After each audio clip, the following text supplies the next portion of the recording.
अल्लाह के रसूल सल्लल्लाहु अलैहि वसल्लम ने अंगुली के इशारे से चांद को दो टुकड़ा फरमाया और इस कदर चांद दो टुकड़ों में बटा, एक टुकड़ा पहाड़ी के एक तरफ, दूसरा टुकड़ा पहाड़ी की दूसरी जानिब में नजर आने लगा।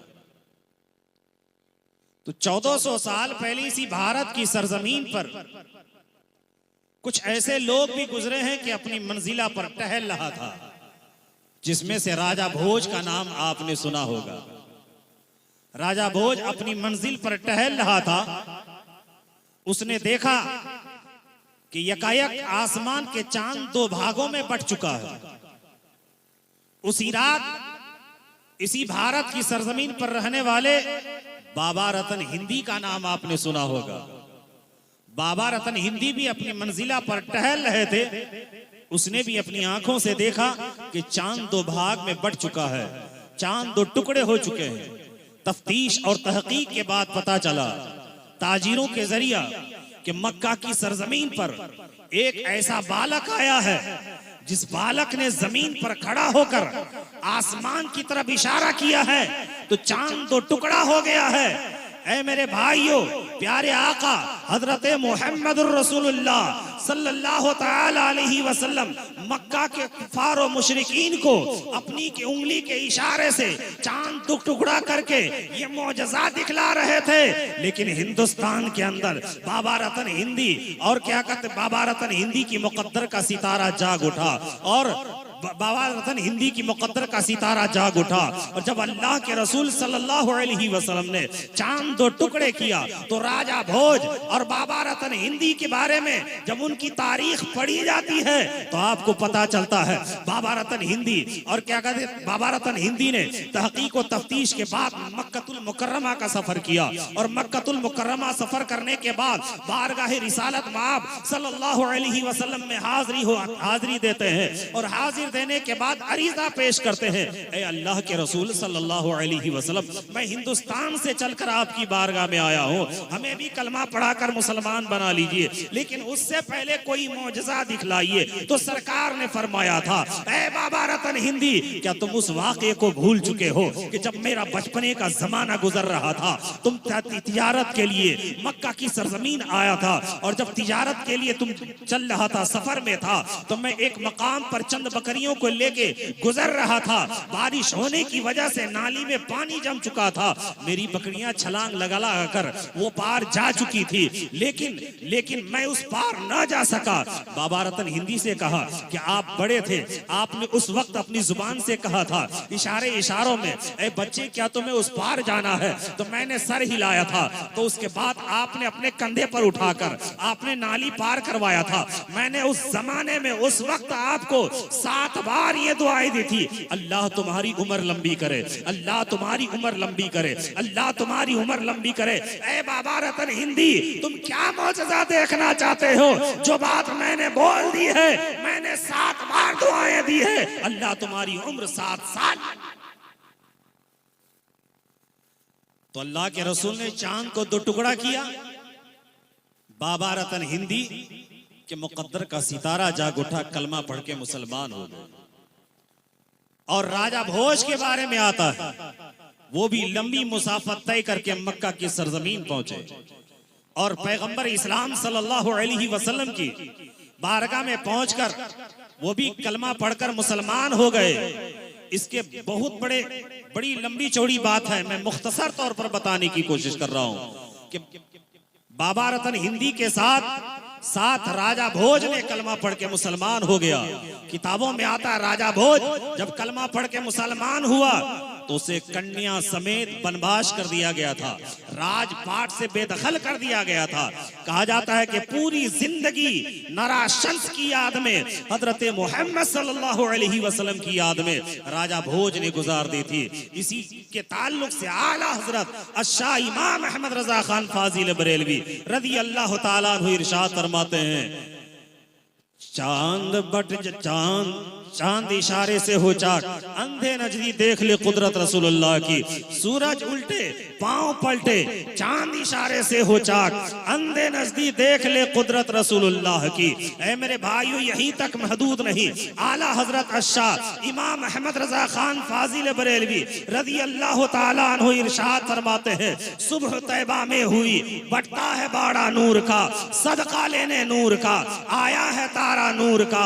और यहीं तक महदूद नहीं, चांद झुक जाता उधर, उंगली उठाते मेहद में, क्या ही चलता था इशारों पर खिलौना नूर का। और तेरी नस्लें पाक में है, बच्चा बच्चा नूर का, तू है इन्हें नूर तेरा, सब घराना नूर का। इमामुल अंबिया फखरे दो जहां हजरत मोहम्मद रसूलुल्लाह सल्लल्लाहु अलैहि वसल्लम के ताल्लुक से अगर मैं बयान करूं तो हकीकत में सुबह हो जाएगी। उनकी शान, उनकी सीरत मुकम्मल तौर पर बयान नहीं हो पाएगी। श्रीमद् भागवत पुराण के अंदर एक मंत्र है, अष्टगुणा पुरुषं दीपयन्ति प्रज्ञा चकोलियन चदम श्रोतं च पराक्रमस्त बहुभाषिता दानन यथाशक्ति कृत ज्ञाता च। इस मंत्र के अंदर 8 शब्दों का इस्तेमाल हुआ है। इन 8 शब्दों का विश्लेषण, इनका अनुवाद, इनका तर्जमा अगर मैं सही तरीके से करूं तो 8 घंटे की जरूरत है। लेकिन मैं आपका 8 घंटा नहीं लूंगा, सिर्फ 8 मिनट के अंदर मैं अपनी गुफ्तगू को इस मंत्र के अनुसार खत्म करने की कोशिश कर रहा हूं। इस मंत्र के अंदर प्रथम शब्द का जो प्रयोग किया गया है वो प्रथम शब्द ये है, अष्टगुणा पुरुषं दीपयन्ति प्रज्ञा। प्रज्ञा का शब्द इस्तेमाल किया गया है और प्रज्ञा का अर्थ होता है अंतर्यामी। प्रज्ञा का अर्थ होता है ढकी छुपी बातों की खबर रखने वाला। प्रज्ञा का अर्थ होता है पैगाम्बर। प्रज्ञा का अर्थ होता है अल्लाह का पैगाम लाने वाला। प्रज्ञा का अर्थ होता है अल्लाह का पैगाम बंदों तक पहुंचाने वाला। प्रज्ञा का अर्थ होता है गैब की बात बताने वाला। एक अरबी डिक्शनरी जिसका नाम मिसबाहुल लुगात है, जब उसके अंदर हम तलाशते हैं तो हमें मिलता है अन्नबियो वन नबी, जिस शब्द का अर्थ भी यही होता है पैगाम्बर, अल्लाह का पैगाम लाने वाला, अल्लाह का पैगाम बंदों तक पहुंचाने वाला। ऐ मेरे भाइयों, और अन्नबी वन नबी का अर्थ ये भी होता है गैब की बात बताने वाला। इसका मतलब ये जो माना लफ्ज़ प्रज्ञा का है वही माना लफ्ज़ नबी का है। नबी का माना गैब की बात बताने वाला, प्रज्ञा का माना गैब की बात बताने वाला। अल्लाह तबारक व तआला ने पैगंबर इस्लाम इमामुल अंबिया हजरत मोहम्मद रसूलुल्लाह सल्लल्लाहु अलैहि वसल्लम को बेशुमार खूबियों का मालिक बनाया था और बेशुमार इल्म आपको अता फरमाया था। ऐ मेरे भाइयों, अगर नबी के इल्म गैब के ताल्लुक से मैं बोलूं तो अल्लाह कुरान में फरमाता है वअल्लमका मा लम तकुन तअलम व काना फज़लुल्लाहि अलैका अज़ीमा। अल्लाह उसी कुरान में फरमाता है वमा हुवा अलल गैबि बिदनीन। अल्लाह उसी कुरान में फरमाता है अर्रहमानु अल्लमल कुरान। इनके अलावा और भी कुरानी आयात बेशुमार कुरान मजीद के अंदर मौजूद है। बुखारी शरीफ जिल्द सानी सफ़ा नंबर 443 की हदीस पाक है, अन उमर इब्न अल-खत्ताब क़ाल क़ाम फ़ीना रसूलुल्लाह सल्लल्लाहु अलैहि वसल्लम मक़ामन फ़अख़बरना अन बदइल ख़ल्क़ हत्ता दख़ल अहलुल जन्नति मनाज़िलहुम व अहलुन नार मनाज़िलहुम हफ़िज़ ज़ालिका मन हफ़िज़हु व नसियहु मन नसिया। चलकर बोलिए सुभान अल्लाह, आपका ईमान ताज़ा हो जाएगा। हज़रत उमर बिन ख़त्ताब रज़ी अल्लाह ताला अन्हु की ज़ात बाबरकात है। आप सल्लल्लाहु अलैहि वसल्लम एक मर्तबा की बात है, सहाबा के दरमियान तशरीफ लाए और अपनी नबूवत वाली जुबान से नवाजना शुरू किया, बतलाना शुरू किया। क्या बतला रहे हैं? इब्तदाए आफरीनस, जब से दुनिया बनी है तब से लेकर आपने बतलाना शुरू किया। इतना बतलाया कि जन्नती अपने मकाम पर पहुंच गए, जहन्नमी अपने मकाम पर पहुंच गए। उसी मौके पर सरकार ने इरशाद फरमाया था, ऐ मेरे सहाबा, आज मैंने जितनी बातें बताई है, जिसने इसे याद रखा वो याद रखा और जो भूल गया वो भूल गया। अल्लाह के रसूल सल्लल्लाहु अलैहि वसल्लम को 1400 साल पहले इस दौर की बात मालूम थी जिसकी बुनियाद पर सरकार ने ऐसा फरमाया था। सरकार जानते थे कि एक दौर आएगा, बुखारी पढ़ेगा, तिरमिजी पढ़ेगा, सहासित्ता की किताबें पढ़ेगा, पर नबी की आज़मत की हदीस भूलने की बीमारी उनके अंदर पाई जाएगी। बुखारी पढ़ेगा, नबी की गैब की हदीस भूल जाएगा। तिरमिजी पढ़ेगा, नबी की गैब की हदीस भूल जाएगा। सहासित्ता की किताबें पढ़ेगा, नबी की गैबदानी की हदीसें भूल जाएगा। तो 1400 साल पहले सरकार सरकार ने फरमा दिया जब तुम देखो कि नबी की गैबदानी की हदीस कोई कौम भूल रही है तो समझ लेना वो भूलने वालों में से है। बिरादरान मिल्लत इस्लामिया, यहीं तक महदूद नहीं, नबी की गैबदानी के ताल्लुक से अगर मैं बताने की कोशिश करूं तो इस हदीस के अंदर सरकार ने फरमाया इब्तदाए आफरीनस, जब से दुनिया बनी है तब से लेकर आपने बतलाना शुरू किया। ये जमीन की पैदाइश कैसे आपने बतलाया तो हमने जाना, ये आसमान की पैदाइश कैसे आपने बतलाया तो हमने जाना, सितारों की पैदाइश कैसे आपने बतलाया तो हमने जाना, अर्थ की पैदाइश कैसे आपने बतलाया तो हमने जाना, जल और थल की पैदाइश कैसे आपने बतलाया तो हमने जाना, पहाड़ और दरिया की पैदाइश कैसे आपने बतलाया तो हमने जाना, लौह कलम की पैदाइश कैसे आपने बतलाया तो हमने जाना, अर्श कुर्सी की पैदाइश कैसे आपने बतलाया तो हमने जाना, जिन्न इंस की पैदाइश कैसे आपने बतलाया तो हमने जाना। अरे यहीं तक महदूद नहीं, आदम के बारे में आपने बतलाया तो हमने जाना, जकरिया के बारे में आपने बतलाया तो हमने जाना, इदरीस के बारे में आपने बतलाया तो हमने जाना, याकूब के बारे में आपने बतलाया तो हमने जाना, ईसा के बारे में आपने बतलाया तो हमने जाना, इब्राहिम के बारे में आपने बतलाया तो हमने जाना, तमाम नबियों के बारे में, तमाम रसूलों के बारे में आपने बतलाया तो हमने जाना। यहीं तक महदूद नहीं, कयामत कायम होगी आपने बतलाया तो हमने जाना, सूरज पश्चिम से निकलेंगे आपने बतलाया तो हमने जाना, कौन जन्नत में जाएगा आपने बतलाया तो हमने जाना, कौन जहन्नम में जाएगा आपने बतलाया तो हमने जाना, जन्नत में क्या है आपने बतलाया तो हमने जाना, जहन्नम में क्या है आपने बतलाया तो हमने जाना, पुल सिरात कायम होगी आपने बतलाया तो हमने जाना, महशर में मीजान कायम किया जाएगा आपने बतलाया तो हमने जाना। ए मेरे भाइयों, यही तक महदूद नहीं, आला हजरत शाह इमाम अहमद रजा खान मुजद्दिदी में आती माजिया व हाजिरा बरेली की टूटी चटाई पर बैठकर इरशाद फरमाते हैं, और कोई गैब क्या तुमसे नेहा हो भला, जब न खुदा ही छुपा तुम पे करो। वाह वाह, सुभान अल्लाह सुभान अल्लाह। नारे तकबीर, नारे रिसालत, जलसे सीरते मुस्तफ़ा कॉन्फ्रेंस, दारुल उलूम गुलशन रजा रोज़िदपुर कटिहार। नारे तकबीर, नारे रिसालत। नबी की गैबदानी की हदीसें अगर मैं और सुनाना चाहूं तो बेशुमार हदीसें मौजूद है, लेकिन मुख्तसर मैं चंद बातें बताकर अपनी गुफ्तगू को खत्म करूंगा। इस मंत्र के अंदर जो दूसरा शब्द आ रहा है वो ये है अष्टगुणा पुरुष दिव्यंती प्रज्ञा चकोलियन, कहते वो नसब का आला होगा, खानदान का आला होगा। अब प्यारे मुस्तफ़ा का खानदान किस कदर आला है, हदीस मुस्तफ़ा है, कंजुल उम्माल लिल मुत्तकी की हदीस पाक है, जिस हदीस के रावी हजरत अनस बिन मालिक रज़ी अल्लाह ताला अन्हु की ज़ाते बबरकात है। वो इरशाद फरमाते हैं, अनस इब्न मालिक रज़ी अल्लाह ताला अन्हु क़ाल क़ाल रसूलुल्लाह सल्लल्लाहु अलैहि वसल्लम अना मुहम्मद इब्न अब्दुल्लाह बिन अब्दुल मुत्तलिब बिन हाशिम बिन अब्द मुनाफ बिन क़ुसै बिन किलाब बिन मुर्रा बिन कआब बिन लोई बिन गालिब बिन फहर बिन मालिक बिन नज़र बिन किनाना बिन मुदरिका बिन इलियास बिन नज़ार बिन माद बिन अदनान मा अफ्तरक़ अन्नासु फ़िरक़तैन इल्ला जअलनी अल्लाह इला आखिरिल हदीस फाना खैरुकुम नफसन व खैरुकुम अबा व फी लफ्ज़िन फाना खैरुकुम नसबन व खैरुकुम हसबा। ऐ मेरे भाइयों, हजरत अनस बिन मालिक रज़ी अल्लाह ताला अन्हु इरशाद फरमाते हैं, एक मर्तबा प्यारे आका सहाबा के दरमियान तशरीफ लाए तो आप ऐसे लग रहे थे जैसे आसमान पे सितारों के बीच चमकता चांद नजर आता है।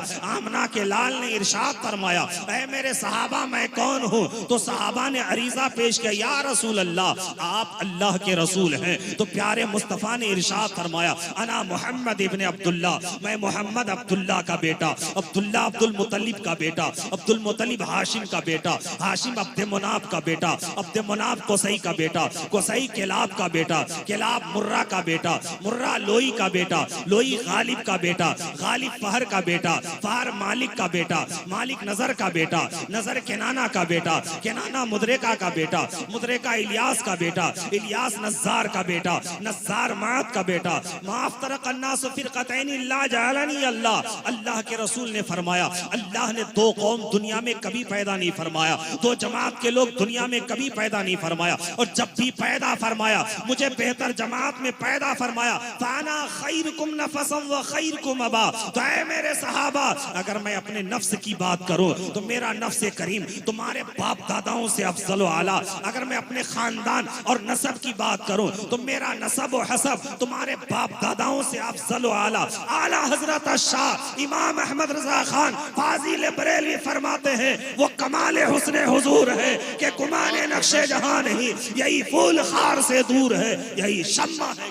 वाह वाह, सुभान अल्लाह सुभान अल्लाह। नबी की तारीफ में तुलसीदास जी अपनी किताब रामायण के अंदर लिखते हैं, यहाँ न कछु पक्षपात राखाओ, वेद पुराण संत मत भाखाओ, संवत विक्रम 2 अंझा, महाकोक न चतुर पतंझा, राजनीत बहुप्रीत दिखावे, आपन मत सबका समझावे, सुरन चतु शूदुर सच्चारी, दिन को वंश भयो अति भारी, देश अरब में भरकता सुहाई, सोतल भूमि कद सुनो खखराई, शंभु समता कर होई, सुंदरम देश तमंद सोई, बिना मोहम्मद पार न होई, उगम निगम सोते जो पारा, अपनी अबान मिटे मझारा, तब सुन दे सबदास गोसाई, सुषा जगतमा सरसर नाही, बिन इचारो विचारो हनीसा, भजो नाम मर मिटे कनीसा, तब अरमान न माने कोई, बिन गुरुदोजक ज्ञान न होई, तुलसी भजो अरे बाजान सत कोई, बिना मोहम्मद पार न होई। अगर तुलसीदास के दोहे के तमाम अशार पर अगर रोशनी डाली जाए तो कई घंटे की जरूरत है। इंशाअल्लाह फिर कभी आऊंगा तो इस पर मैं तबसरा करने की कोशिश करूंगा। मुख्तसर तौर पर मैं ये बतलाने की आपको कोशिश कर रहा हूँ, ऐ मेरे भाइयों, नबी करीम सल्लल्लाहु अलैहि वसल्लम की तारीफ व तौसीफ जितनी भी बयान की जाए वो कम है। किसी शायर ने बड़ी अछोते अंदाज में सरकार कायनात सल्लल्लाहु अलैहि वसल्लम की तारीफ अपनी भाषा में इस अंदाज में किया है, अरे आगमन है आगमन मुस्तफा का आगमन, आगमन है आगमन मुस्तफा का आगमन, हर तरफ है स्वागतम, हर तरफ है स्वागतम, स्वागतम है स्वागतम, आगमन है आगमन मुस्तफा का आगमन, आगमन है आगमन मुस्तफा का आगमन, शांति का पर्व है महान है महानतम, महान है महानतम, शांति का पर्व है, शांति का पर्व है महान है महानतम, आगमन है आगमन मुस्तफा का आगमन, आगमन है आगमन मुस्तफा का आगमन, अर्श फर्श सब सजे सजी धरा सजा गगन, सजी धरा सजा गगन, और है त्रिलोक की जुबान पर नमन नमन नमन नमन नमन नमन नमन नमन, हंस पड़ी कली कली के हंस पड़ी कली कली, महक उठा चमन चमन, आगमन है आगमन मुस्तफा का आगमन, आगमन है आगमन मुस्तफा का आगमन, सत्य में वो जयते की बहार बन के आ गए, बहार बन के आ गए, श्री जनों की रीत का सिंगार बन के आ गए, सिंगार बन के आ गए, नमस्तुते नमस्तुते नमस्तुते नमस्तुते नमस्तुते है आचमन, आगमन है आगमन मुस्तफा का आगमन, आगमन है आगमन मुस्तफा का आगमन, वसुधैव कुटुंबकम की अरे साधना सकार हो, साधना सकार हो,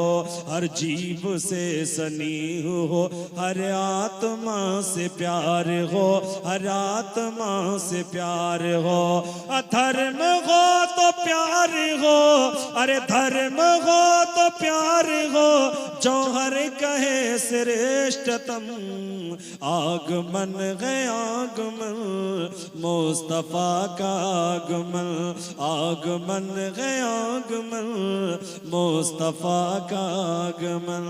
बिरादरान मिल्लत इस्लामिया, नबी आखिर ज़मां सल्लल्लाहु अलैहि अलैहि वसल्लम की उनकी सीरत को अगर मैं बयान करूं तो आप हैरत और इस्तेजाब के समंदर में गोताजन हो जाएंगे। हमारे हिंदू भाइयों की एक किताब है चांदोग्य पुराण, उस पुराण के अंदर में ये बात बताई गई है, आपने सुना होगा कि श्री रामचंद्र जी को 14 साल का वनवास दिया गया था। उस 14 साल के वनवास में श्री राम सेवक हनुमान जी ने एक प्रश्न किया था, हे श्री राम जी, मैं परमेश्वर की भक्ति करना चाहता हूँ, अल्लाह की इबादत करना चाहता हूँ, उसका कोई तरीका बता दीजिए। तो जानते हैं श्री रामचंद्र जी ने ये नहीं कहा था, हे हनुमान जी मैं ही भगवान हूँ तो मेरी भक्ति करने का तरीका ये है, ना तो ये कहा था, हे हनुमान जी एक वक्त आएगा कि तू ही भगवान हो जाएगा, कभी रोड के किनारे, कभी खेत में, कभी खलियान में, कभी दुकान में, कभी मकान में तू ही भगवान बन के बैठा होगा तो तेरी भक्ति करने का तरीका ये है। उसने ऐसा भी नहीं कहा था, बल्कि एक ज़ाब्ता, एक तरीका बताया था। वो ये बताया था, हे हनुमान जी अगर तू परमेश्वर की भक्ति करना चाहता है तो प्रथमंताराखनन चैवादती दंड मुच्चैतेति तै कुंडला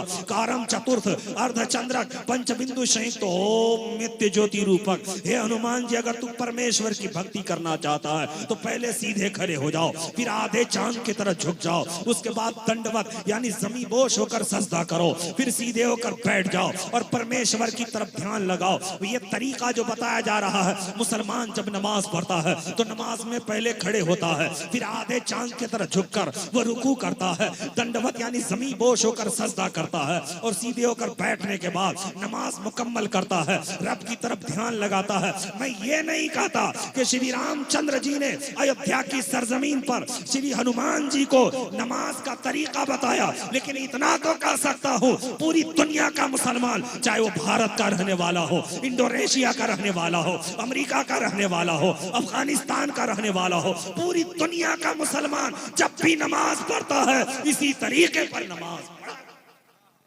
वाह वाह वाह, बहुत खूब, सुभान अल्लाह।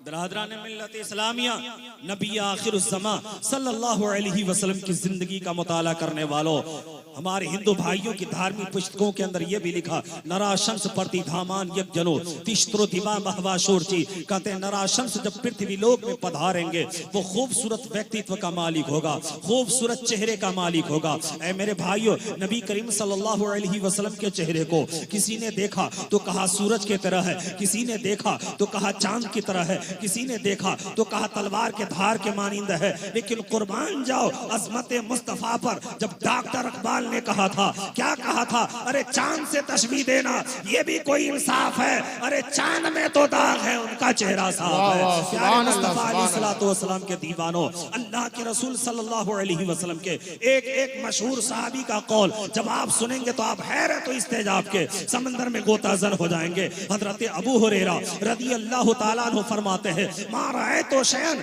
अहसन मिन रसूलिल्लाह सल्लल्लाहु ताला अलैहि वसल्लम, या रसूल अल्लाह मैंने आपसे ज्यादा खूबसूरत दुनिया में कोई शय नहीं देखा। यानी मुस्तफा हजरत अबू बकर सिद्दीक के नजरों में लाजवाब, फारूक आजम की नजरों में मुस्तफा लाजवाब, अबू हुरैरा की नजरों में मुस्तफा लाजवाब, हजरत मौला अली की नजरों में मुस्तफा लाजवाब, उस्मान गनी की नजरों में मुस्तफा लाजवाब, सहाबा की नजरों में मुस्तफा लाजवाब, ताबईन की नजरों में मुस्तफा लाजवाब, तब ताबईन की नजरों में मुस्तफा लाजवाब, अइम्मा मुज्तहिदीन की नजरों में मुस्तफा लाजवाब। प्यारे मुस्तफा अलैहिस्सलातु वस्सलाम के अगर खूबसूरत व्यक्तित्व के ताल्लुक से मैं बताना चाहूं तो सुबह हो जाएगी, लेकिन मुकम्मल उनकी खूबसूरती का बयान नहीं हो पाएगी। हजरत मौला अली करमल्लाहु ताला वजहुल करीम फरमाते हैं, लमारा क़ब्लहु वला बअदहु मिस्लहु सल्लल्लाहु ताला अलैहि वसल्लम, या रसूल अल्लाह मैंने आपसे पहले भी आपसे ज्यादा खूबसूरत नहीं देखा और आपके बाद भी आपसे ज्यादा खूबसूरत नहीं देखा।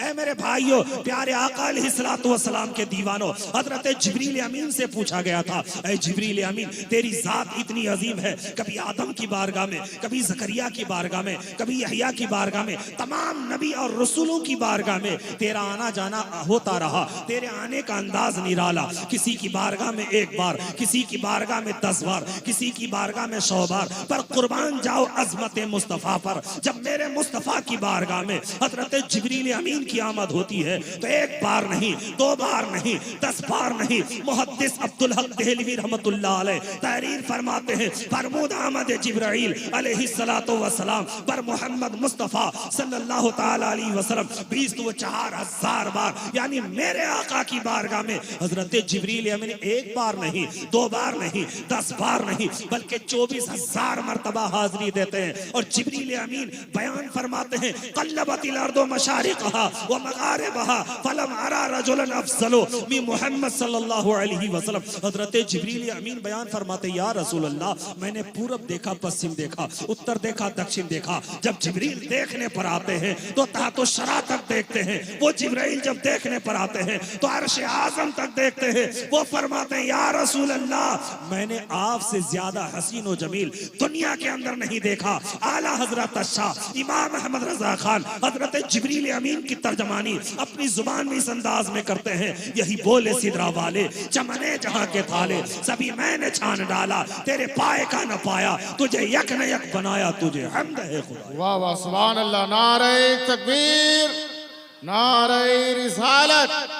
जलसा सीरत मुस्तफ़ा कॉन्फ्रेंस, दारुल उलूम गुलशन रजा रोज़तपुर कटिहार, हजरत अल्लामा व मौलाना मुजफ्फर हुसैन चतुर्वेदी साहब क़िबला।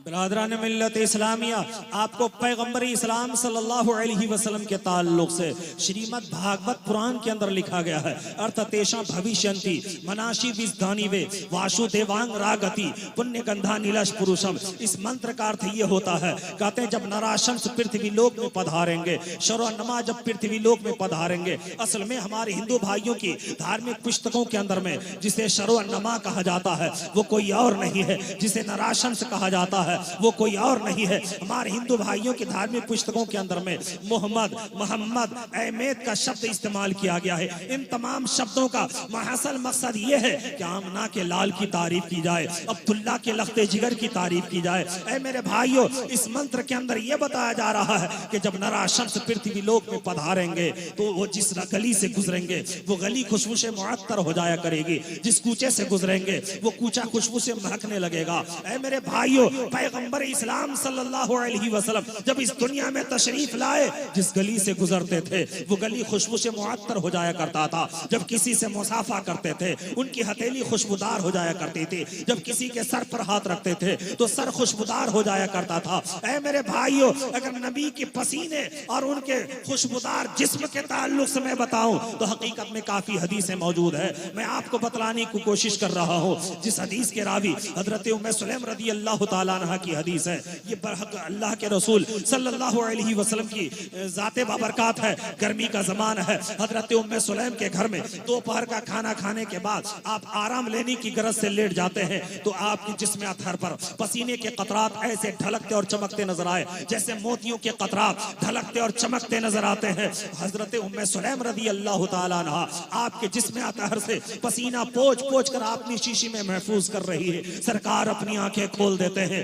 इरशाद फरमाते हो, उम्मे सुलैम तू ये क्या कर रही है? हजरत उम्मे सुलैम जवाब देती, या रसूल अल्लाह, ये आपके जसद अतहर का पसीना है जिसको मैं महफूज कर रही हूँ। सरकार फरमाते क्यों महफूज कर रही है? तो उम्मे सुलैम जवाब देती है, या रसूल अल्लाह, दुनिया और माफिया के तमाम खुशबुओं में सबसे आला और बेहतर खुशबू आपके पसीने में है, मैं इसलिए महफूज कर रही हूँ। हजरत उम्मे सुलैम के एक लड़के हजरत अनस बिन मालिक रदी अल्लाह ताला अन्हु अरीजा पेश करते हैं, मेरे इंतकाल के बाद मेरे कफन और बदन पर वही खुशबू लगाई जाए जिसमें आपका पसीना मुबारक मिला हुआ हो। आला हजरत शाह इमाम अहमद रजा खान फरमाते हैं, उनकी महक ने दिल के गुंजे खिला दिए हैं, जिस राह चल दिए हैं कूचे बसा दिए हैं। सरताब कदम है तने सुल्तान ज़मन फूल, लब फूल बदन फूल, सखन फूल बदन फूल, और वल्लाह जो मिल जाए मेरे गुल का पसीना मांगे न कभी इत्र न फिर चाहे दुल्हन फूल। सुभान अल्लाह, सुभान अल्लाह, बहुत खूब। मिल्लत इस्लामिया, नबी आखिरुज़्ज़मा हजरत मोहम्मद रसूलुल्लाह सल्लल्लाहु ताला अलैहि वसल्लम के उनके माता पिता, उनके घर बार, सारी चीजों के बारे में मैं हदीस से भी और कुरान से भी साबित कर सकता हूँ कि आपके पिताश्री का नाम क्या था, आप कहाँ पैदा लेंगे, आपके कितने मित्र होंगे।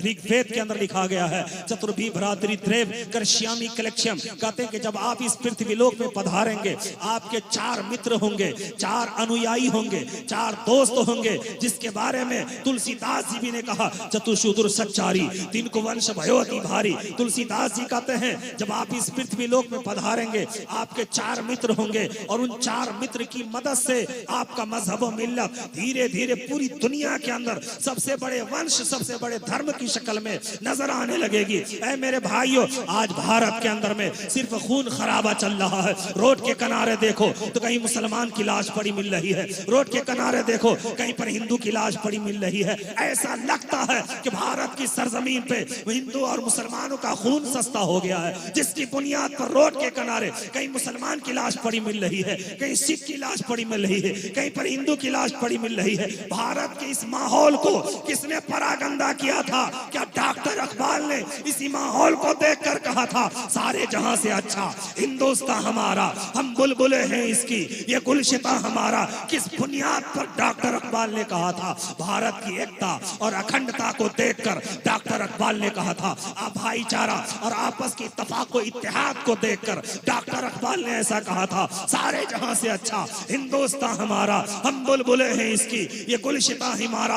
आज जो है क्या कहते हैं, ऐसे ऐसे लोग दुनिया के अंदर में पैदा हो गए, ऐसे ऐसे लोग जिसका नाम पूरी दुनिया के लोग नहीं जानता था। रामगिरी महाराज ऐसा शब्द, ऐसा कारनामा करके दिखाया कि पूरी दुनिया जानती है कि कितना बड़ा गुस्ताखे रसूल है। मेरा यकीन बोलता है उसे अपनी धार्मिक पुस्तकों का मुकम्मल तौर पर ज्ञान नहीं होगा। नरसिंहानंद यति, उसे भी अपनी धार्मिक पुस्तकों का मुकम्मल तौर पर ज्ञान नहीं होगा। अगर मुकम्मल धार्मिक पुस्तकों का ज्ञान होता तो किसी शायर ने क्या कहा है, मजहब नहीं सिखाता, आपस में बैर रखना, हिंदी है हम वतन है हिंदुस्तान हमारा, ये खून बहाने की इजाजत कोई धर्म नहीं कहती है। बेकसूर इंसानों का खून बहाने की इजाजत कोई मजहब नहीं देती है। एक इसी हिंदुस्तान का रहने वाला एक शायर जिसका नाम है मंजर भोपाली, उसने ही बड़े अछूते अंदाज में कहा था, अरे हम भी पिए तुम भी पियो रब की मेहरबानी, प्यार के कटोरे में ज़मज़म का पानी, प्यार के कटोरे में ज़मज़म का पानी, अरे हम भी पिए तुम भी पियो, अरे रब की मेहरबानी, प्यार के कटोरे में गंगा का पानी, प्यार के कटोरे में गंगा का पानी।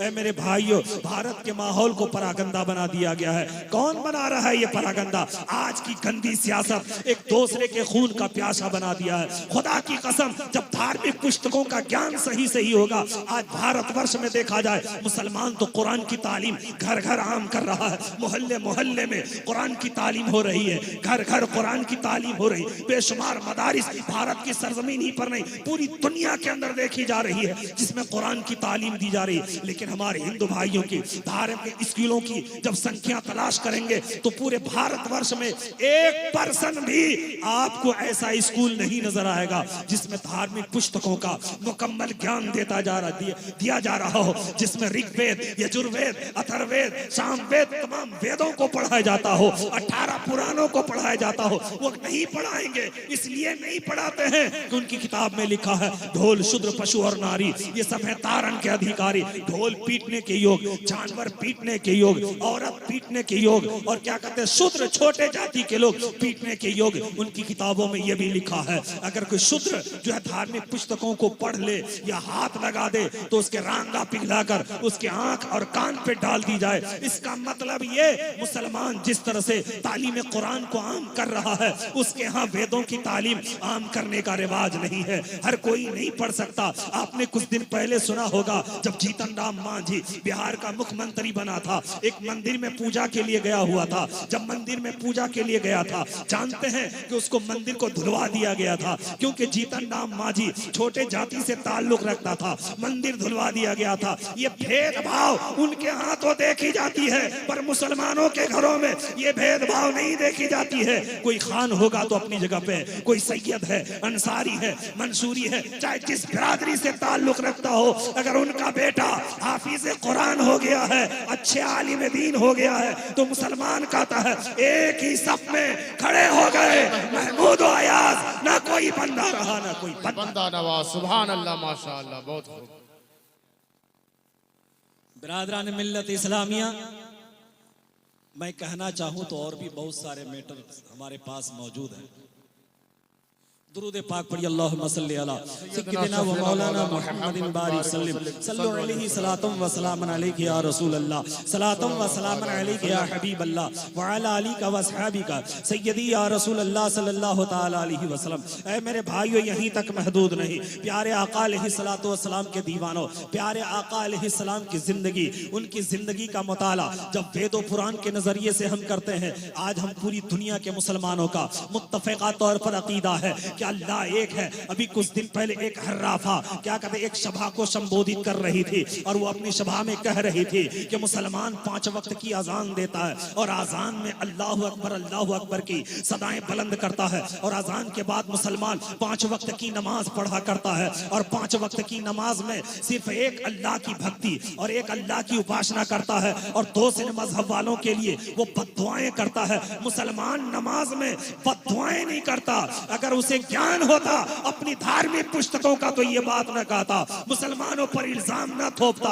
हमारे हिंदू भाइयों की एक किताब है जिस किताब का नाम है अल्लोपनिषद। अल्लोपनिषद के अंदर ये लिखा है इल्लांकबर इल्लांकबर इल्लल्लाह दे इल्लल्लाह, अल्लाह बहुत बड़ा है, अल्लाह बहुत बड़ा है, अल्लाह तो अल्लाह ही है। ये बात उनकी किताबों में, अजान में तो यही कही जाती है अल्लाहु अकबर अल्लाहु अकबर, अल्लाह बहुत बड़ा है, अल्लाह बहुत बड़ा है। बिरादरान मिल्लत इस्लामिया, वो कहराफा कह रही थी मुसलमान 5 वक्त की नमाज पढ़ता है और नमाज में सिर्फ एक अल्लाह की भक्ति करता है, एक अल्लाह की इबादत करता है। ऐ मेरे भाइयों, यहीं तक महदूद नहीं, एक खुदा की भक्ति के ताल्लुक से हमारे हिंदू भाइयों की धार्मिक पुस्तकों के अंदर भी मौजूद है एकम परम द्वितीय नास्ते ने नास्ते किंचन, सिवाय परमात्मा के कोई भक्ति योग्य नहीं। यानी एक अल्लाह की जात है जिसकी भक्ति की जाए, जिसकी उपासना की जाए, एक अल्लाह की इबादत की जाए। ऐ मेरे भाइयों, यहीं तक महदूद नहीं, उनकी किताबों में ये भी है एकम परम द्वितीय नास्ते ने नास्ते किंचन, सिवाय परमात्मा के कोई भक्ति योग्य नहीं।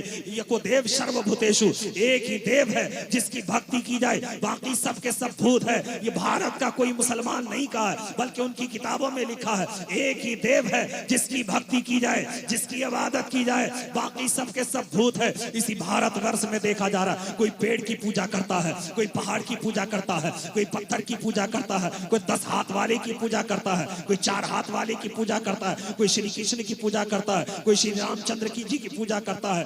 एक इंसानों के भगवान अनेक हैं उसके पास। ये तरीका भारत के अंदर देखा जाता। मैं ये नहीं कहता मैं तुम्हारे धर्म में हस्तक्षेप करना पसंद नहीं करता, लेकिन सुनो, जब तुम्हारे पास अपनी धार्मिक पुस्तकों का ज्ञान होगा तो मुसलमानों पर अंगुली नहीं उठाओगे, इसलिए कि तुम्हारी धार्मिक पुस्तकें भी ये कहती है कि एक अल्लाह की इबादत करो, एक अल्लाह की भक्ति करो, एक अल्लाह की उपासना करो। ऐ मेरे भाइयों, मैं दिल्ली एक प्रोग्राम में जा रहा था, इत्तेफाक ये कटिहार स्टेशन पे मैं एक ट्रेन पे बैठा, असम साइड से वो ट्रेन आ रही थी। मेरे सीट के आगे एक पंडित जी बैठे हुए थे जो भगवाधारी थे। जिस तरह योगी जी के सर पर बाल नहीं होता है, उसी तरह उसके सर पर भी बाल नहीं था। ऐसा लगता था कि सर और दाढ़ी की रोजाना सेविंग करता होगा। भगवा पहने हुआ था, कानों में जनो लपेटा हुआ था। वो पंडित सफर कर रहा था। काफी लंबी मुसाफत तय करने के बाद मैंने पंडित जी से कहा था, पंडित जी, मैं आपसे कुछ प्रश्न करना चाहता हूँ। अगर आपको कोई दिक्कत, आपको कोई परेशानी ना हो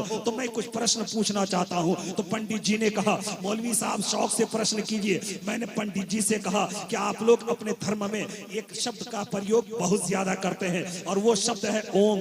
ओम का शब्द आप बहुत ज्यादा प्रयोग करते हैं। उसके बाद वो कहते हैं हाँ मैं बोलता हूँ और बहुत ज्यादा प्रयोग करते हैं। मैं ओम नमः शिवाय भी बोला करता हूँ। मैंने उनसे पूछा ओम का अर्थ अर्थ क्या होता है और आपके सबसे बड़े भगवान का नाम क्या है। उस पंडित जी ने हमें कहा कि मेरे सबसे बड़े भगवान का नाम महादेव जी है, मेरे सबसे बड़े भगवान का नाम शिव जी है, महादेव जी है। मेरे भाइयों, जब ये बात उसने कही तो मैंने उनसे फौरन कहा ओम का अर्थ क्या होता है। उसने कहा ओम का अर्थ निराकार होता है। मैंने उनसे कहा पंडित जी ओम का अर्थ होता है निराकार, जिसका कोई आकार न हो, लेकिन महादेव जी का तो आकार है। उसने कहा मौलवी साहब ये आपकी बातें बेकार है, ओम जी का आपकी बातें बेकार है, महादेव जी का कहां पर आकार है। मैंने उनसे कहा महादेव जी का आकार देखना चाहते हो तो मैं दिखा देता हूं। शादी रचाना ये पहला आकार, बच्चा पैदा करना ये दूसरा आकार, और यहीं तक महदूद नहीं, पूरे जिस्म के साथ दिखाई पड़ना ये दूसरा आकार है। मेरे भाइयों, जब आप तहकीक करेंगे तो आपको पता चलेगा महादेव जी की धर्म पत्नी का नाम पार्वती देवी है, उनके बेटे का नाम श्री गणेश जी है। इसका मतलब ये जो बच्चा पैदा करे, जो बच्चा पैदा करे शादी न चाहे वो भगवान हो ही नहीं सकता। एक अल्लाह की कल्पना, एक अल्लाह के ताल्लुक से। उनकी मजहबी किताब के अंदर ये भी लिखा है, जब आप सुनेंगे तो आप हकीकत में हैरत इस्तेजाब के समंदर में गोताजन हो जाएंगे। बिनु पद चलाई सुनाई बिनु काना, कर बिनु करम करही विधि नाना, आनन रहित शकल रस भोगी, बिनु बानी बक्ता बर जोगी, तब बिनु परस नयन बिनु देखा, गरही घरान अरे बांस असेसा, आसी सब भांति अलौकिक करनी, महिमा जासू अरे जाय नहीं बरनी। कहा जाता है लोगों वो कौन है जो बगैर हाथ के पकड़ता है, बगैर जुबान के कलाम करता है, बगैर आंख के देखता है, बगैर पैर के चलता है। जब आप तहकीक करेंगे तो आपको पता चलेगा एक अल्लाह की जात है जिसको देखने के लिए आंख की जरूरत नहीं, पकड़ने के लिए हाथ की जरूरत नहीं, चलने के लिए पैर की जरूरत नहीं। अल्लाह बोलता है पर जुबान से पाक, अल्लाह पकड़ता है पर हाथ से पाक, अल्लाह चलता है पर पैर से पाक। ऐ मेरे भाइयों, एक अल्लाह की कल्पना उनकी किताबों के अंदर यह लिखा है। अल्लाह कुरान में फरमाता है कुल हुवल्लाहु अहद अल्लाहु समद लम यलिद वलम यूलद वलम यकुल लहू कुफुवन अहद। अगर आप इस सूरत की तर्जमा और उनकी तफसीर देखेंगे तो आपको पता चलेगा अल्लाह वो है जो तमाम दुनिया से लाजवाब हो, वो उसकी औलाद भी ना हो, उसकी बीवी भी ना हो, उसके बच्चे भी ना हो। ऐ मेरे भाइयों, जिसका बच्चा हो, जिसकी बीवी वो हो, वो अल्लाह नहीं हो सकता, वो परमेश्वर नहीं हो सकता। ये बात उनकी किताबों के अंदर भी मौजूद है और हमारी किताबों के अंदर भी मौजूद है। ऐ मेरे भाइयों, यहीं तक महदूद नहीं, अगर पैगंबर इस्लाम इमामुल अंबिया सल्लल्लाहु अलैहि वसल्लम के ताल्लुक से एक एक बात सामने रखूं तो आप हैरत और इस्तेजाब के समंदर में गोताजन हो जाएंगे। आपने कलमा पढ़ा है ला इलाहा इल्लल्लाह मुहम्मदुर रसूलुल्लाह, ला इलाहा इल्लल्लाह मुहम्मदुर रसूलुल्लाह। आखिरी बात कहकर मैं अपनी गुफ्तगू को खत्म कर रहा हूँ। यह बात, ये मंत्र जो है, ये कलमा शरीफ भी उनकी किताबों के अंदर मौजूद है। उनकी किताबों में ये लिखा है ला इलाहा हरनी पापन इल्ला लंबा परम पदम, जन्म वैकुंठ प्राप्त होती जपे नामे मोहम्मद। ऐ मेरे भाइयों, इस मंत्र को मंत्र का नाम अनकही मंत्र है। ये मंत्र सबको बताते नहीं है, ये छुपा के रखने वाली मंत्र है। वो छुपा छुपा कर रखते हैं। जब उनके यहाँ कोई बीमार हो जाए और ऐसा मालूम होने लगता है कि अब इसका राम नाम सत्य होने वाला है, उस वक्त उसके पास बैठता है। अगर बेटा बीमार है तो बाप सराहने बैठता है, अगर बाप बीमार है तो बेटा सराहने बैठता है और कहता है ऐ मेरे पुत्र, ऐ मेरे लाल, अब तू इस दुनिया से जाने वाला है। एक मंत्र का जाप कर ले। जब तू उस मंत्र का जाप कर लेगा तो तेरे सारे पाप धुल जाएंगे, तेरे सारे पाप मिट जाएंगे। वो मंत्र का जाप ये कराता है ला इलाहा हरनी पापन इल्ला लंबा परम पदम, जन्म वैकुंठ प्राप्त होती जपे नामे मोहम्मद। ऐ मेरे भाइयों, ये बात तो वो पढ़ाता है पर मुस्तफा जाने रहमत शमे बज़्मे हिदायत ने 1400 साल पहले अपनी उम्मत को बता दिया है मन क़ाल ला इलाहा इल्लल्लाह व दख़ल अल जन्नह, जिसने ला इलाहा इल्लल्लाह मुहम्मद रसूलुल्लाह पड़ा, ताकीक के वो जन्नत में दाखिल हो गया। अल्लाह के रसूल फरमाते मन शहीदा अशहदु अल्ला इलाहा इल्लल्लाहु व अशहदु अन्ना मुहम्मदन अब्दुहु व रसूलुहु, जिसने ये गवाही दी कि अल्लाह के अलावा कोई इबादत के लायक नहीं, और जिसने ये गवाही दी कि हजरत मोहम्मद सल्लल्लाहु अलैहि वसल्लम अल्लाह के सर्वश्रेष्ठ तर रसूल हैं, तो उस पर जहन्नम की आग हराम कर। हजरात, वक्त की किल्लत दामनगीर है। अब देखिए इस आखिरी वक्त में अच्छे अच्छे मुकर्रिर की हालत खराब हो जाती है बोलने में। बहुत खूब, बहुत और मैं भी लगभग 1 घंटा जी बिल्कुल, बहुत खूब, बहुत उम्दा है कि बोले। नहीं। अब ये टाइम अगर हमको शुरू में दिया जाता तो कुछ ज्यादा बहुत खूब है कि नहीं। इसलिए अब जो है 4 बजने वाले हैं, 4 बज चुके हैं मेरे ख्याल से, बिल्कुल 3 मिनट बाकी है 4 बजने में। इसलिए मैं अपनी गुफ्तगू को ख़त्म करता हूँ। उसके बाद नमाज फजर की तैयारी भी करनी है, सलातो सलाम भी पढ़ना है, दुआए खैर भी होनी है। इसलिए मैं अपनी गुफ्तगू को ख़त्म करता हूँ। आखिर दावाना अनिल हम्दुलिल्लाहि रब्बिल आलमीन, अस्तगफिरुल्लाह ली व लकुम, ला इलाहा इल्लल्लाहु मुहम्मदुर रसूलुल्लाह सल्लल्लाहु ताला अलैहि वसल्लम। लेकिन नज़ाने ख़त्म सुखन ओस पे कर दिया, खालिक का बंदा खल्क का आका कहूँ तुझे। सुभान अल्लाह, माशाअल्लाह, बहुत खूब। अब हजरत सुकून इत्मीनान के साथ बैठे रहे। हजरत मुफ्ती बिल्कुल साहब सलातो सलाम के लिए मैं आप हजरात को दावत देने जा रहा हूँ, तकरीर करने के लिए नहीं, ठीक है। बस 5 से 10 मिनट हजरत। नहीं 10 मिनट भी